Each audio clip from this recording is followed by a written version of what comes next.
Hi, Scott Orlin with CINEMA-Magazine. A terrific new film is coming your way. It's called The Trial of the Chicago Seven. And one of the stars of the movie is with us here today, Frank Langella. Frank, it's fascinating for actors. So many times you get something and there's either the antagonist role or the protagonist role. And one might think, oh, you're a judge. You're probably the good protagonist. That's not the case here. How surprised were you as you were going through this story to see who this man was? Oh, not terribly. We live in a corrupt world. It was as corrupt in 1968 as it is today. The only difference in today is it's just out there in a way it never was before. And Aaron's script is beautifully drawn. I don't think we changed much since the day I read it, a good 6 or 7 months before we shot it. He is, to put it quite bluntly, a son of a bitch with no redeeming qualities at all. He's in the pocket of the politicians of the day. He was determined to convict them no matter what. He walked on, determined to convict them, and nothing stopped him. There wasn't any moment ever where he was affected by anybody, particularly someone like Bobby Seale. You know, shut him up, put a sock in his mouth, put him in chains. That's a heinous man. Wonderful to play, I must Have say. you have you ever experienced a legal scenario similar to this? I don't know if you've ever been to court or if you've been in front of a judge. Well, if you've ever been divorced in my country, as I have, you do experience the extraordinary frustration of any legal system.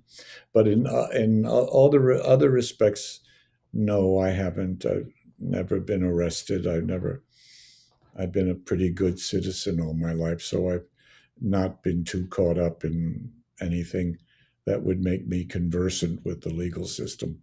You're one of the few participants in this movie who probably has a memory of these actual events of 1968. Yeah. What stood out for you going through this, or did you learn something that you didn't know then? Oh, I'm sorry to give you this answer, but I was totally unaware of it. I was 30. I was just divorced.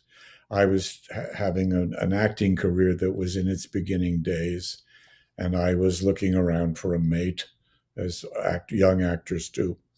So it just flew by me. I was more caught up in Kent State and the hippie movement, which I wasn't a part of. But those things grabbed my attention, and Nixon's resignation in '77, I think. But this went right by. I didn't. I knew who Abbie Hoffman was. He was the most famous, but I didn't watch it. I didn't see it, and I wasn't aware of it. I want, Certainly, never heard of Judge Hoffman. I want to kind of have you this strange analogy. It's almost like you get to go there's on the playground and all the cool kids are on one side having like all the fun, and you're the one that's sitting on the bench going, how come they didn't pick me? Which ironically, it seems like all the other actors were sitting around this table. Did you feel engaged with them in any way, or did they kind of want you to be the adversary? Well, the original plan I made with Aaron was that I would never speak to the rest of the cast and I would stay quietly in the distance so that every time I walked and sat down, they could hate me, maybe be a little afraid of me. But on the very first day, instead of being on camera, I was off the entire day. And by the time the day was over, I was in love with every one of these guys.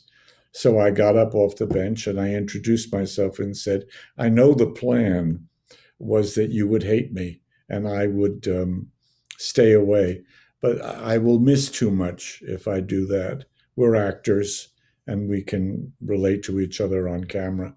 So I really became friends with every one of them, Sasha particularly, and Joseph Gordon-Levitt, and um, Mark Rylance, who still writes me notes.